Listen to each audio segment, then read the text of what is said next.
So yesterday we got some exciting news. FrostSpark is coming to us on November 1st. Bethesda finally gave us a release date, so it is right around the corner. We also got another card revealed. This is the second to last card to get revealed. Santos Vela did the honors this time around. This is Sword of the Inferno, and it is a very interesting card. It actually might be the card I'm most excited about trying to make work out of the ones that are revealed thus far. Sword of the Inferno is a 2-cost item in strength. It's a red card.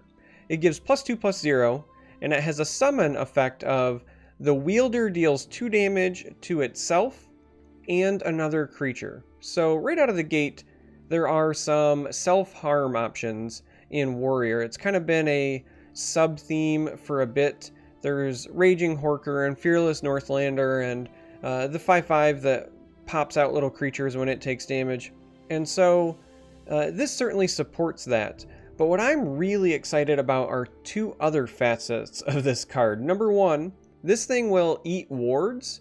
So in Battle Mage, for example, this has fantastic upside on cards like Breton Conjurer, fantastic upside on even just Daggerfall Mage, right? You play a mage on 3, you play Sword of the Inferno on it, and you get to swing for 4, give yourself the tome automatically, you don't have to crash it into something, and deal 2 damage to another creature. So it's a tempo play as well, and that's a pretty big swing in aggressive mirror matches, for example. Now, the other reason that I am really excited about this card is it says the wielder deals 2 damage to itself and another creature. So this activates Slay mechanics. This activates lethal in theory. There is a lot of potential uses here, well beyond what Crossbow used to offer. So obviously Crossbow, the creature itself doesn't have to take damage, but Crossbow costs 3, right? This is a little bit cheaper, it's more aggressive, and it deals 2 damage, and 2 damage, there's a big threshold in the amount of stuff you can kill between 1 damage and 2 damage. So cards like Falkreath Defiler, for example, are a 3/3, and sometimes you'd get an activation with a Crossbow, but the Defiler would survive with this Sword of the Inferno, and still be able to get its Slay to trigger on something.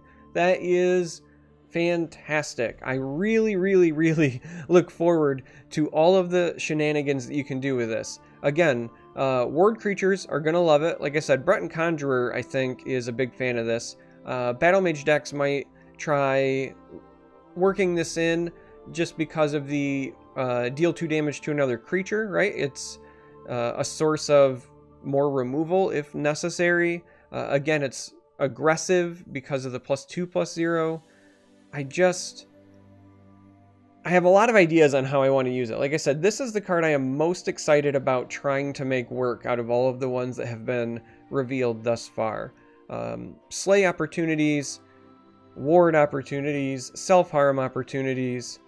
It's going to be really interesting because the worst case scenario is it might just be, you know, you pay 2 and deal 2 damage to another creature, right? Like if you have to sacrifice your own creature just to ping another one, it might still be good enough because red hasn't had reliable early game removal. Red doesn't have Firebolt. I mean, obviously if you play Battle Mage it does, right? But strength by itself doesn't have that. So I think of decks like Archer that might be able to take advantage of this. I'm really curious to see how the timing works. For example, if I play this on a Fighters Guild recruit, I wonder if it will still kill the other creature. Not as good as an Archer's Gambit, obviously, but could still make some lethal creatures run wild if this functions the way I anticipate it to.